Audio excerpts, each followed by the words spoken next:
Today is Monday, February 25th, 2019. This is an interview with Dr. Richard Bullock. Dr. Bullock has had a long and productive career in the global mining industry and in higher education. I am Michael Kaas.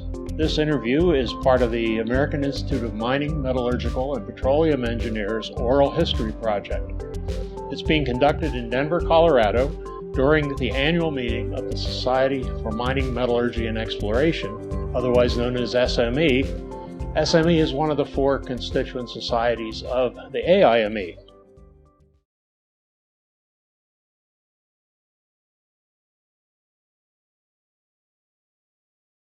So welcome, Dr. Bullock. Thank you. Thank you for taking part in the Oral History Project. Like most of your colleagues and friends, I'm going to refer to you as Dick during this Please do. Only interview. my students call me doctor. Right. Let's sort of start at the beginning. Dick, you grew up in the Ozarks during the Great Depression, so tell us what that was like. It's not pretty. Not pretty. Well, actually, I was born in 1929, so right at the start of the Depression. My dad was fortunate to have a job, but he worked straight night shift for 13 years as a midnight troubleshooter for the streetcar company. This meant he crawled under streetcars and in the middle of winter got them going again. But his health failed him, so by 1934 he couldn't work at all. So just when people were starting to come out of the Depression, we were getting worse off. So in 1938 we left Kansas City and moved to they bought a hill farm in the Ozarks, a rocky scrub oak hill farm, and we thought we could make a living on that. Well, it seemed like everything that he did went wrong. First we had a shack, which we had to repair to live in, and he bought 20 sheep and 6 hogs. Half of them were diseased, and they all died. Wow. And bought 100 chickens, 100 chicks, raised them. Big rain came along, half of them got drowned and died. The dog killed the other half of them. So it's just one thing after another. But fortunately, Portland Wood was just beginning to get built about this time. And my dad and my brother had a good idea of building a skating rink. So they took what money they had left and borrowed a bunch of money and wanted to build a skating rink. And that skating rink was a salvation. We moved into the little village of Houston, Missouri, and ran that skating rink, and it proved to be a good livelihood for several years, and that really helped us out a great deal. So we made it through the area.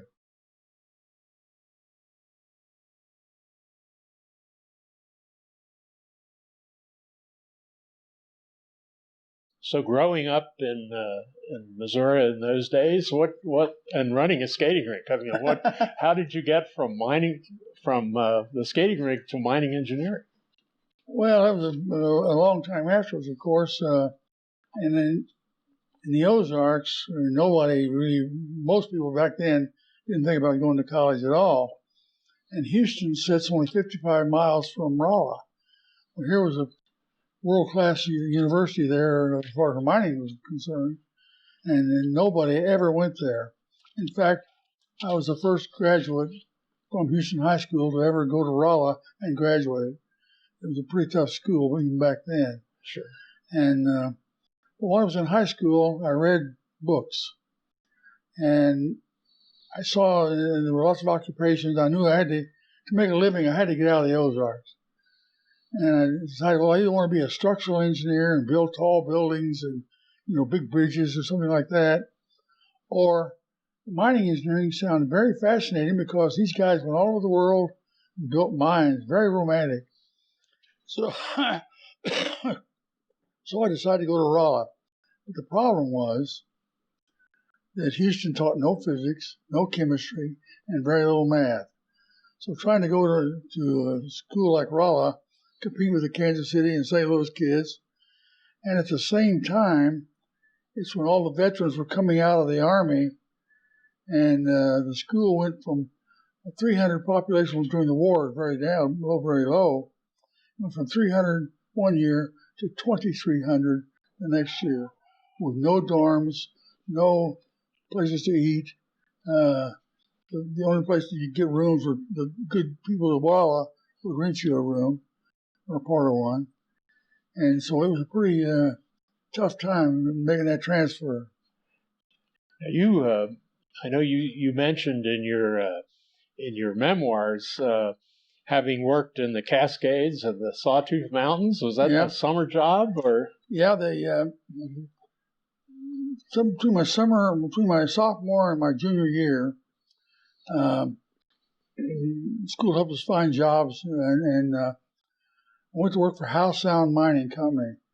Now, maybe you remember it, but it was a Canadian company, and Lake Chelan is a 45-mile artificial lake, very narrow, 45 miles long and a mile wide and a mile deep.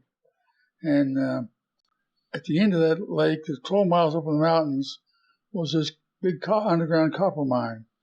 Had about 300 men working for us, so it was a good-sized operation.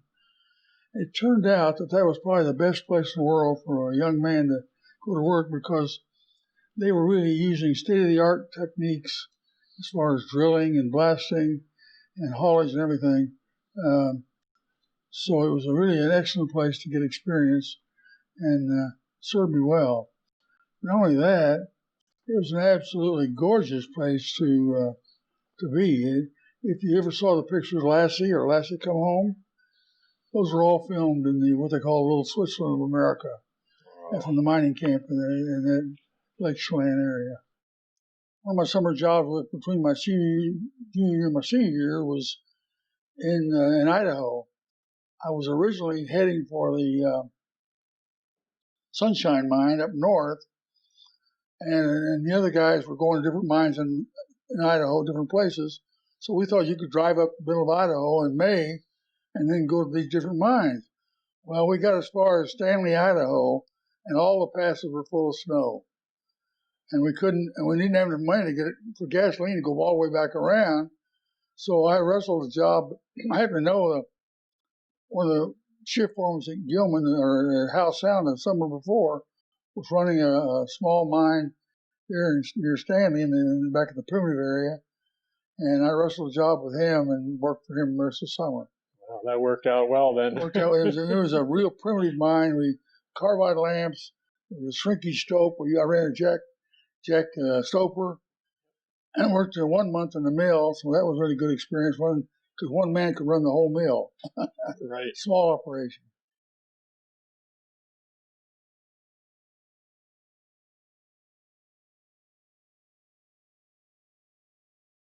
Back in those GI Bill days of at Rolla, did they have an SME student chapter there? Or? Oh yeah. As a matter of fact, I got active in student chapter there as a sophomore. When I was a freshman, I didn't have time for anything besides work. But I did get active in AIME and was a member. And then by my junior year, I was the treasurer of that group. And it, by the way, was the largest AIME chapter in the country, student chapter. We had 300 members in the student chapter because it included metallurgy, geology, and geological engineering and mining. And all the coal mining, metal mining, and everything. So it was a big chapter. And then the next year, I was president of that organization. Wow. So, destined for greatness, obviously. Yeah, and then, of course, my mentor, J.D. Forrester, Dr. Forrester, really encouraged it. And the first AIME meeting I went to was in St. Louis, and I don't remember, 1949 or 1950, I don't remember which, in St. Louis. And I remember sitting at a table, and he introduced me to the president of Anaconda, because he had worked for Anaconda before. So that was quite a thrill for the student. Yeah, quite an experience. Yeah. I think a lot of us got started with AIME and then SME through those days in college when you had student chapters. Well, this again, we had a very active student chapter. It was great. Yeah, that sounds so.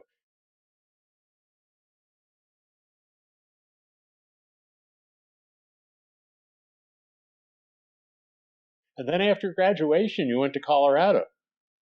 Yeah. Do I have that right? Yes, that's right. it was a good time to get out of school. There were lots of job openings. I had 10 offers, which is probably wasn't too unusual back then, but I did. And going to work for New Jersey Zinc in Colorado wasn't the best offer I had, but it was the most challenging, and it put me in a place that I wanted to be. And that was in the mountains, and I love the mountains. So were you at Gilman? At Gilman, yeah. Gilman, okay. Perched precariously on the side of Battle Mountain. Right, right. Well, you had an interesting, didn't they have an underground mill at Gilman? Didn't they? Yes, they did. And the reason for the underground mill was avalanches. And then there was no flat place around there to build a mill. So they built the underground mill, and it was rather unique. Right. Gilman was a good experience in a lot of ways.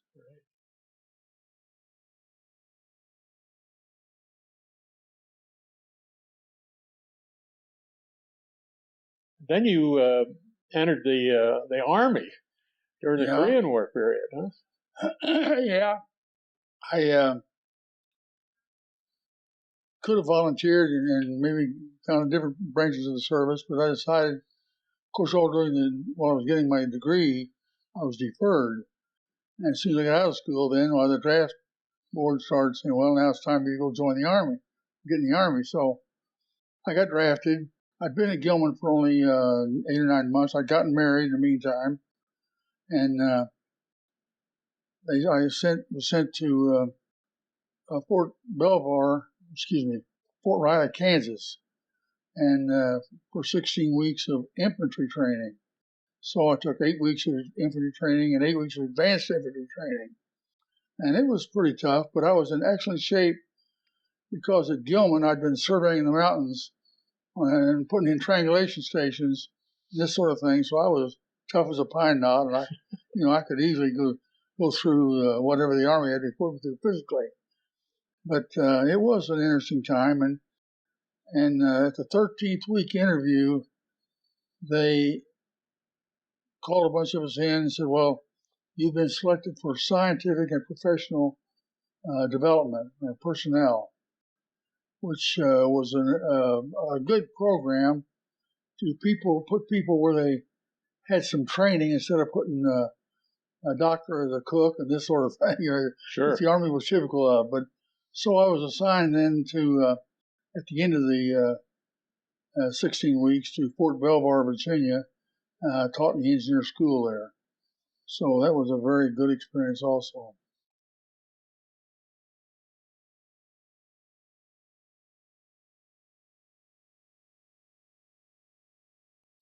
Did you do research projects there too, or did you? No, well, I didn't. Not to begin with. No, Okay. In fact, the ERDL was there, and that's why there was an excuse for sending us there. But there really were more of us in the school than there were doing research. And they put me teaching pit and quarry operation, which was very logical, and explosives and demolition. And they were putting thousands of people through Fort Belvoir at that time, going to Korea. And there were about 6 or 8 different types of enlisted men and officers going through, in about 60 to 80 to 100 in a class, in one class. As an instructor there in the engineer school, you would teach 4 hours or 8 hours a day. It wasn't like college teaching. You taught maybe 3 or 4 hours a week. You taught every day, almost all days, some days. And during that period of time, I figured up I taught 6,000 students in the 20 months I was there. That's how many they were putting through there and how fast they were putting through them. And those were all the way from infantry privates through up to lieutenant colonels and advanced officers courses. But to teach lieutenant colonels, I had to have a major sitting on the platform with me. I was only a corporal. Right. But they wanted my experience of teaching, but they didn't necessarily trust me to teach by myself. Right. So after your time at Fort Belvoir, and then you went back to grad school. Yes, but they're connected. One thing they learned in Korea was that they knew how to blow up bridges, knew how to blow up buildings did not know how to blow up tunnels. And there were a lot of tunnels in Korea.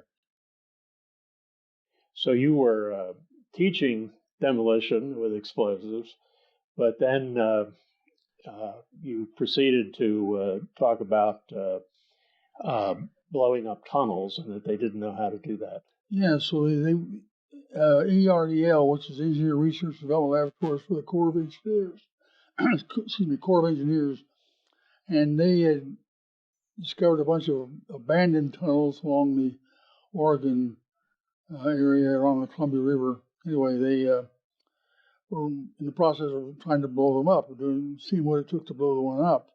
And they learned even there, they'd blow a bigger hole in the ground, they wouldn't destroy them. So that got them interested in trying to do research on that subject. And I had let Dr. Forrester know that I was interested in coming back for a master's, but I really wasn't convinced that I should, but I let him know I was interested. Well, he developed a contract with the ERDL and the School of Mines, Rolla, to do that sort of research. Actually, there was enough I could have stayed on 3 years doing research at Rolla, but I got my master's and that's when I left. But I proceeded then to go back to Rolla after I left. Well, in the meantime, while I was in the service, I went for about 2 weeks out to Oregon, and we blew up some tunnels at that time. And then I went back and started teaching some more and was discharged. Then I went back to Rolla and started working towards my master's. Okay. So your master's research, did that continue the yes, only there's two types of demolition, immediate type demolition. One's a hasty method where you do it very quickly and then get out of there, or you do it deliberately and spend weeks and weeks in preparation, and then you do your demolition and you leave. Well, my part of the research was a hasty method, which would be done very quickly. So to do hasty method demolition research, I built about 20 concrete models, some of them as much as 20 feet long and about 2 feet high, and packed them in sand.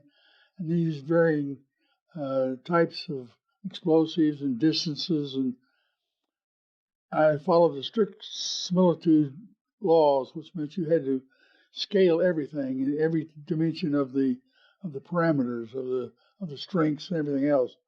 So it was a good model study, and it did prove some things which they did not know about blowing up tunnels. So it was successful research.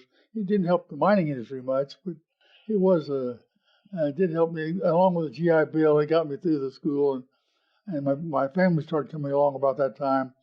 So that's when I left and went to work in the industry.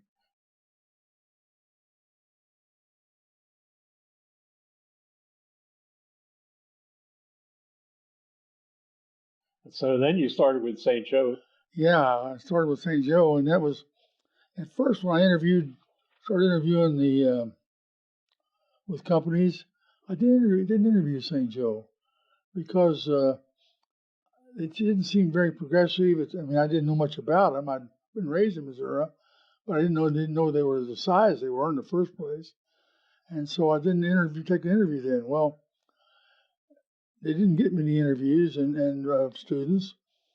And Elmer Jones came back and let the department head know what he was thinking. He wanted to set up a good mining research group that had professional people who were used to doing research to do mining research. Well, that caught my ear immediately. So I interviewed with St. Joe and I went to work for him. There again, I had 10 job offers, and that wasn't nearly the best paying one. U.S. Steel was the best paying one, but anyway, working for St. Joe and doing the mining research, really interested me, and that's what I wanted to do. That must have been kind of an unusual situation in the mining industry in those days. Not too many others. Absolutely, but St. Joe had been doing what they call research or investigations for many, many years, but they didn't do it very formally, and they just used people out of the engineering group or the mining group who weren't really trained in a way to do research, to do library research before you start doing it in the mines. Right. And it was successful in some ways, but not nearly as successful as they wanted to be. as far as long-range research, and that's what we really were involved in. So it was a good. So did you develop specialized mining equipment while you were doing that? Or? Well, eventually we did, yes. But the first let me describe that I went to work there first, the first one in the group. But excuse me, they had hired Dr. John Reed, who had just got his degree out of Berkeley, but he was a very experienced mining engineer at Braden Copper in Chile, and he was to head up the department, and very qualified, and later on became very well known in the industry. But then they later hired Joe Yancek, who you probably remember, who graduated from Rolla with a master's. So the three of us really pioneered the research group, and we took on other engineers. But my first project was to try to develop a burn cut drift round, or a drift round, which would break a longer distance and allow them to advance more and be more productive. And people all over the world were breaking what they call burn cut rounds, could do more than 6 or 8 feet, maybe 12 feet or even 20 feet, and break a round that would be successful. But the rock in the Bonne Terre some of it was very, very difficult to blast. It was actually an algal reef, so it was very spongy. And you could drill 2 12-inch holes and blast to them, and they would recompact. And they couldn't figure out why it wouldn't break right. So my first assignment was to develop a burn cut round to break at least 12 feet and do it consistently, at least 90% effective of the drill depth. So that was a big challenge. Sure. And this was all open stope mining? Yes, it was all open stope mining, but they were particularly interested at first in developing a development drill round. And later, the really productive thing was to apply to the stoping round, because then of course, the rest of the mining can be done that way. Though it took me 18 months of research and trial and shooting literally dozens of different patterns and the different formations there to finally figure out why it worked, what it took to work, make it work, and prove that it worked. This was before the Swedes. They've done a lot of research on burn cut rounds, and Ulf Langfors is considered the authority on them. And before he wrote his book, he came to visit us and looked at our work. So I was quite proud of that, and he even notes our work in his book. So anyway, it was significant, and it did the work successfully. But the hardest thing was to prove to people that it was going to work. They couldn't see the sense in it in the first place. But they gave me the assignment then of driving a drift, using it, and they would allow you to. Your labor contract was okay. You could do any work. A miner could do any work. An engineer could do any work, as long as it was research. So I drilled my own rounds, and I helped shovel and load out their own rounds. So I was given the task, along with helpers, to drive 25 back-to-back drill rounds and get at least 90% drilled effectiveness on the whole thing. So for 300 feet, I had to get more than 280 feet, and I think it was 93% effectiveness and considered success.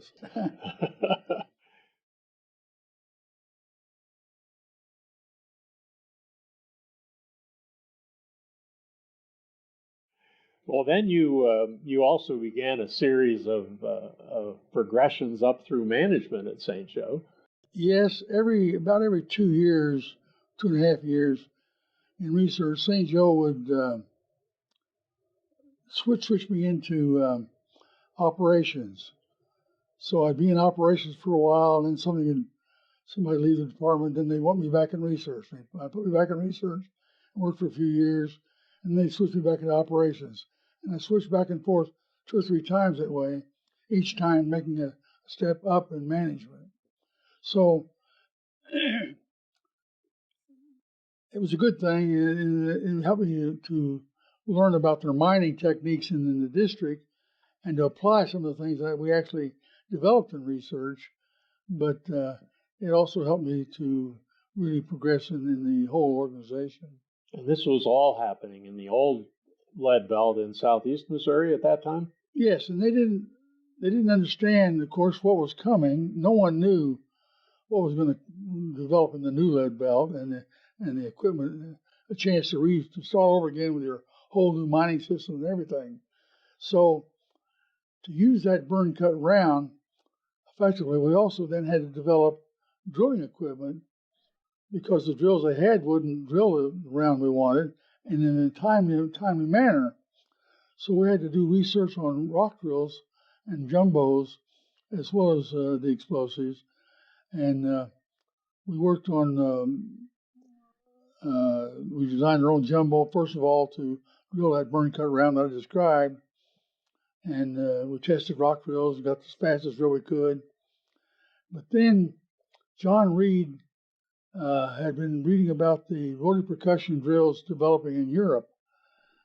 Now, back then, the only thing they had was an all-air rotary percussion drill. And it used 600 CFM to run one drill. Well, of course, we had 200 stoves operating. We couldn't possibly have that much air.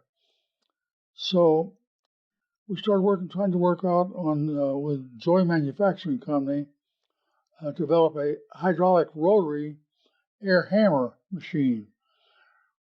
And they developed their machine and we tested it. They developed and tested. So some of the times when I went back to the research, was working on that program in the RPD drilling systems. And eventually we did develop a RPD drill with Joy. They would drill 4 feet a minute compared to the air drills that would only drill 2 feet a minute. So they were very productive, and we did those in time to equip the first jumbos at Viburnum when those mines opened up with the RPD drills. So they were very productive in the stoping rounds. Now, I don't know exactly the sequence here, but you were somewhere along here starting your doctorate. And was that before or after Viburnum? That came much later, yeah. After I moved up to the ranks of, well, first I was a shift foreman at Pim North Mine, then I was a mine captain at Pim North.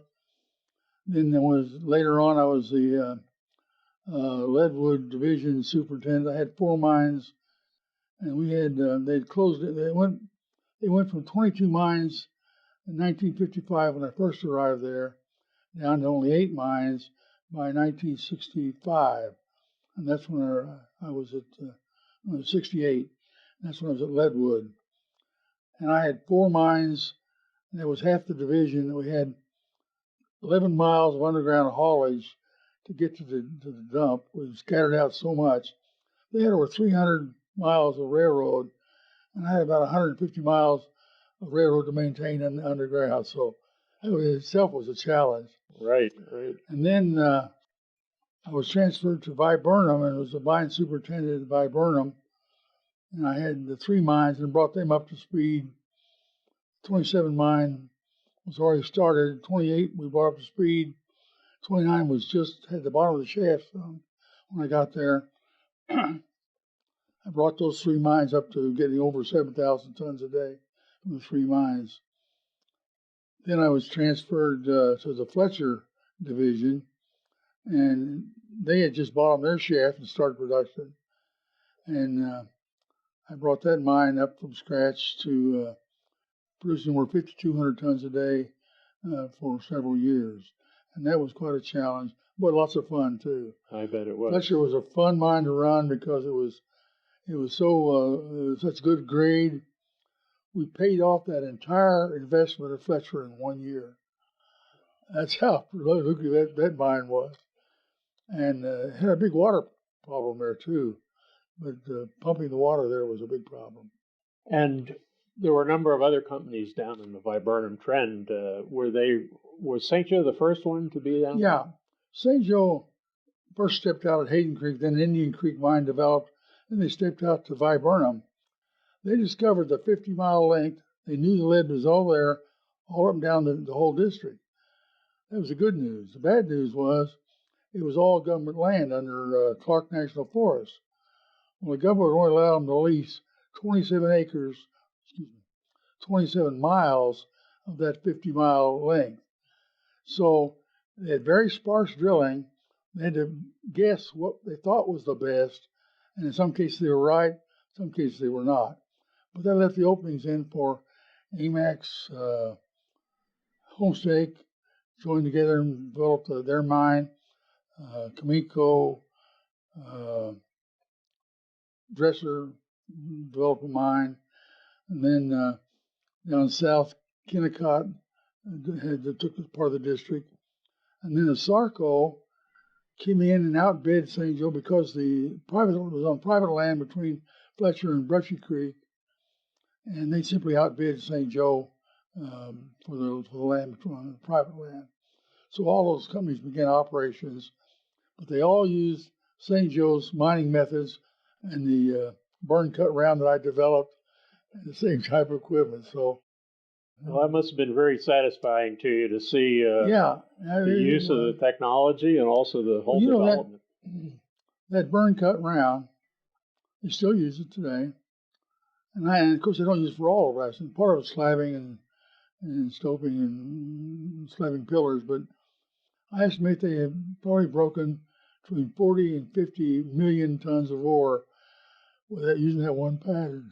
Wow, that's amazing.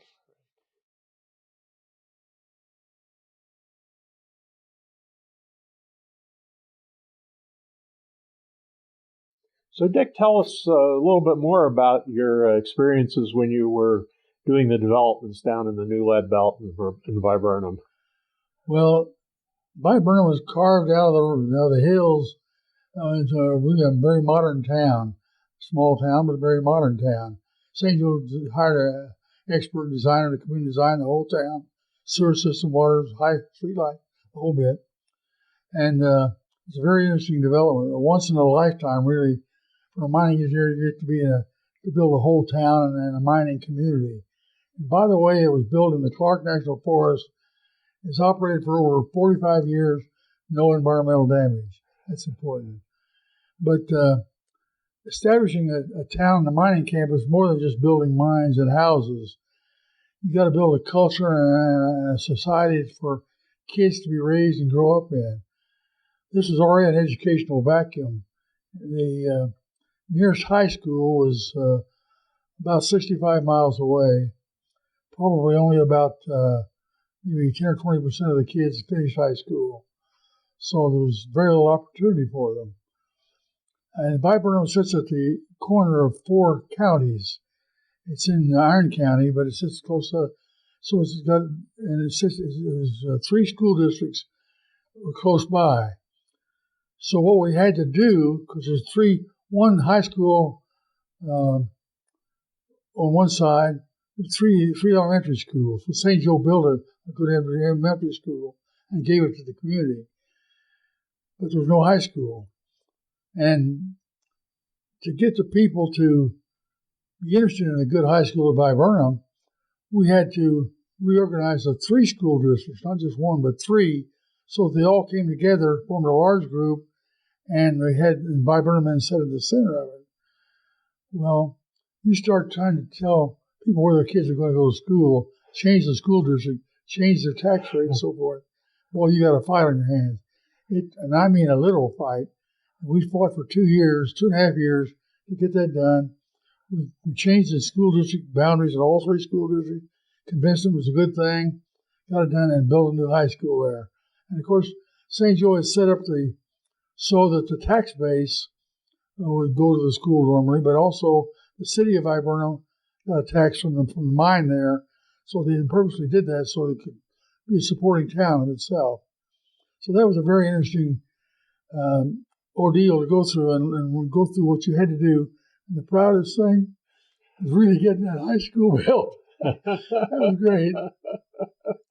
But then getting the bank built was a problem too, because again, to drive it to a bank was 35 miles one way, 65 miles another. Now, to establish a new, or 35 another way. So establish a bank, though, in a community, you have to take banking business away from every other community. Banking business is controlled by states, and you have to have a state authorization for a bank charter.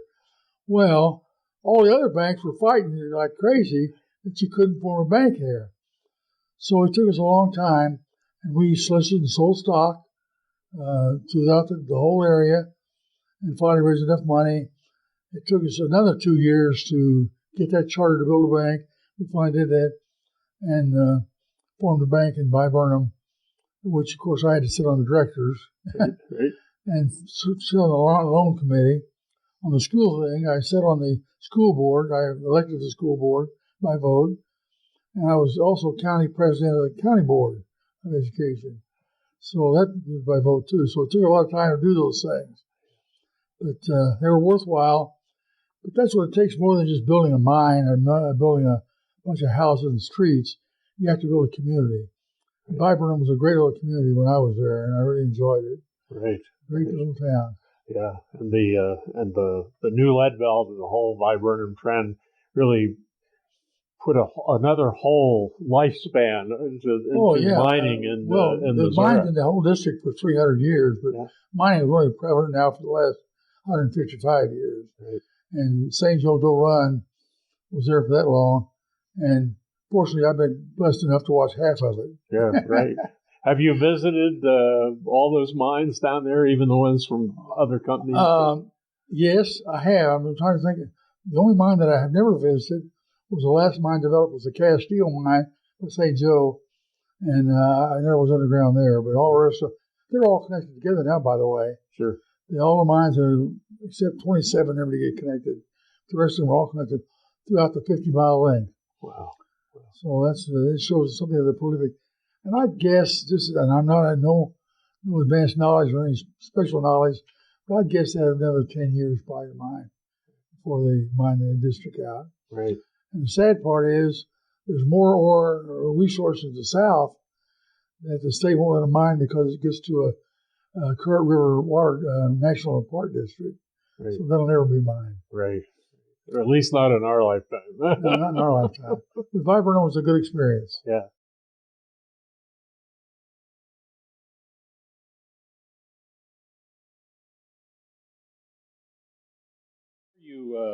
Before you moved on to Exxon, was that when you did your research for your doctorate? Oh, yes. Yeah, while I was working at Fletcher, since I got out of school with my master's, I knew that I should continue my education. So I commute back over every so often and take a course. And then I took one course from Flat River College, statistics. But I knew I had to keep educating myself. So I was in good communication with Dr. Scott. Remember Jim Scott? Jim Scott said, well, look, the University of Missouri has developed a Doctor of Engineering program on all 4 campuses of the university system. It's been there for 3 years and nobody's completed it. Now, the only catch to this program is you must do your research in industry and you must do it with real people and come out with positive results. Well, I was doing this every day. And so it was just a matter of selecting one of the research projects that I had going in. At that time, I was director of mine research after I left Fletcher. I was director of research back over in Bonterre. So I picked one of the programs and used that as my doctoral thesis. But then I, of course, continued to take courses at Rolla. And 2 semesters back to back, though, I had to take 12 hours each semester to establish residency on campus. And that was a bit tough. But St. Joe paid for all the commuting, and we had an airport right there in Viburnum, and we used a shuttle service sometimes, and I'd fly back and forth to Rolla. So Scott said I was the only student he had that commuted by airplane. But it was a good program, and it was tough to convince the powers that be at Rolla that there should be such a thing as a Doctor of Engineering. After all, everybody had a PhD there then, and that's the only thing that they respected. And they didn't want to see a doctor of engineering program awarded. So Dr. Scott and the dean of our school, Dean Plans, worked very hard with me. And actually, I had more college hours than most of the people on the graduate committee. And by that time, I did good research. It was in industry. They had no reason they could possibly object. And I finally got it and was awarded the degree then. Sounds like you were exhibit number one for a successful program. Well, it wasn't very popular with some of the graduate committee, though. So then at St. Joe, you moved eventually to New York City. Yes, because taking those courses at night and different, we had so many professionals in the Viburnum area, Salem and Viburnum, that we finally convinced the Rolla professors to come out to Viburnum to teach night courses. One of the night courses was Advanced Financial Management. In that Advanced Financial Management course, I learned all about discounted cash flow analysis and how to do this sort of thing, and then most of the industry was using it. Well, lo and behold, St. Joe wasn't. They were evaluating properties by the old payback method. So I started trying to convince people within St. Joe, the exploration geologists and management, that there's a better way to do it. And so I developed a computer program along with New Mexico School of Mines had developed a cash flow analysis program. And I used library research, found that, and I found that, and I applied it to our geologic conditions in the lead belt and for everywhere else. Made up a very simple table that all the geologists could fill out all the information in. You could key punch the information in, then from that you could run a discounted cash flow analysis. So I taught a short course into to our exploration geologists so they could start doing this the right way. Well, lo and behold, they started sending me all the information. They didn't want to do that. So pretty soon I was doing all their analysis from all of their exploration groups, doing analysis for them. I was traveling back and forth, traveling to these properties, and I was ended up working for the exploration in the New York office more than I was working for the research department in St. Joe. So, like a damn fool, because no one had ever left southeast Missouri and go to New York, transferred into New York. That was crazy. But I did, and so we made the move, and we moved into Fairfield, Connecticut as a commuting point, and it was a lovely city to live in. And I commuted into the New York office, and it was handy to Grand Central. It was only a block and a half away through the buildings, and so it was handy to on 250 Park Avenue. So it was easy to commute. Not as much fun as flying to Rolla, though. No.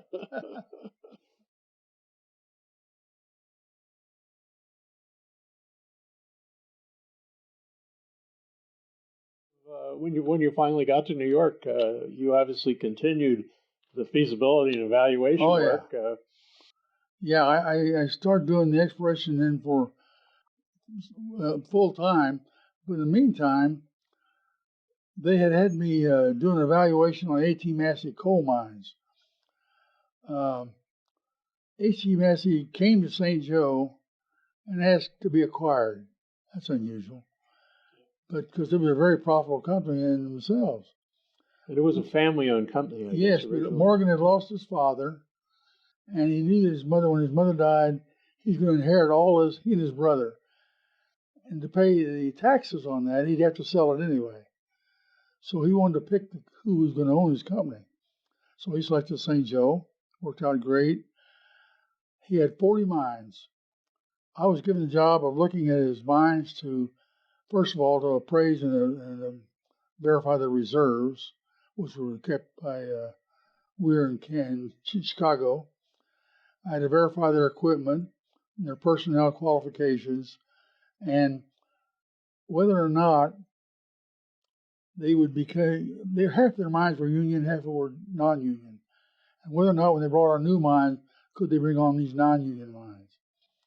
And also then, of course, I had to evaluate the mine itself.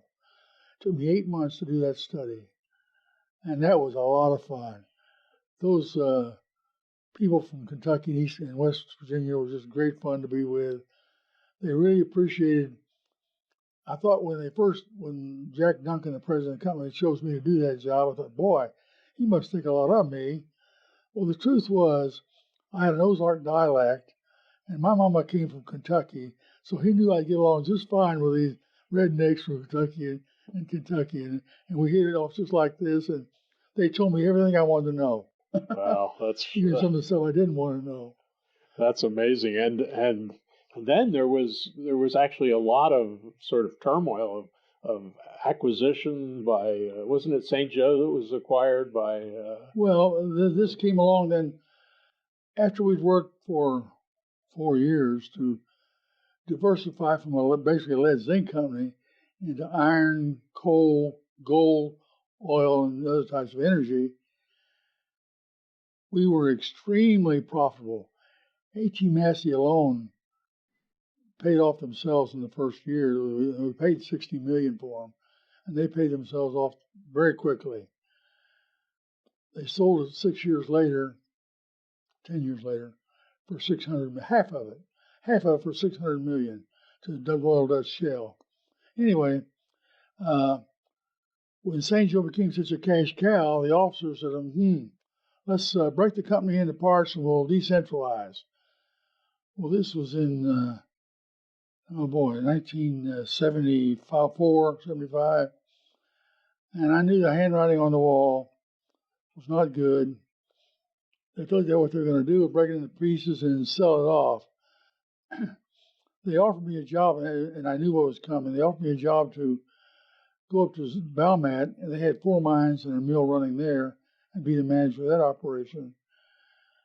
Well, I'd already ran the Fletcher mine for 4 years, and that was their best cost center they had. And I felt that experience was enough of that.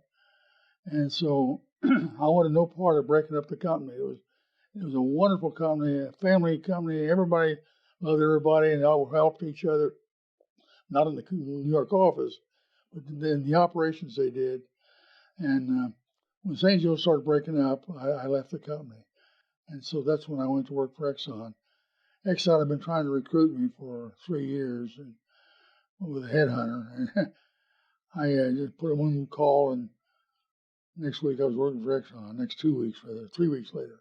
And that was that during the period when the oil and gas companies were acquiring a lot of traditional mining companies during the windfall profit era. Oh yeah, the oil companies, all of them, Shell and Conoco and Exxon, all formed mining companies.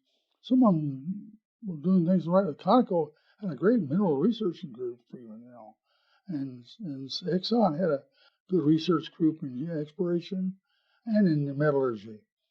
But all of them wanted to get into mining business. They thought it was a very easy place to invest money because they wanted to get rid of this money they had, cash they had. But and they thought they knew a little bit about that business. But turns out, for various reasons, it didn't work out so well for them.